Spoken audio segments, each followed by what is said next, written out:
আমি ফাঁসির রশি থেকে জান্নাতের সুঘ্রাণ পাচ্ছি, বাংলাদেশের একজন মন্ত্রী এই কথাটি বলেছিলেন। আপনারা কি তার নাম জানেন কিনা জানি না।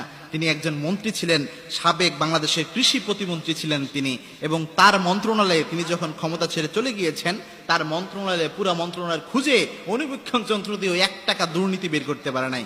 কতটা হক্কানি এবং ন্যায়পরায়ণ একজন মন্ত্রী ছিলেন তিনি। তার নাম হলো মতিউর রহমান নিজামী, মাওলানা মতিউর রহমান নিজামী। এবং তার যখন ফাঁসির রায় হয় ফ্যাসিস্ট সরকারের আমলে, তাকে যখন ফাঁসির রায় দেওয়া হয়, তাকে বলা হয় যে আজকে তো আপনার ফাঁসি। সে বলে আলহামদুলিল্লাহ, সে শুকরিয়া আদায় করে। কেননা তিনি বললেন, কারণ হিসেবে তিনি বলেছেন, আমার রবের সাথে আমার যত দ্রুত সাক্ষাৎ হবে তত আমার খুশনসিব।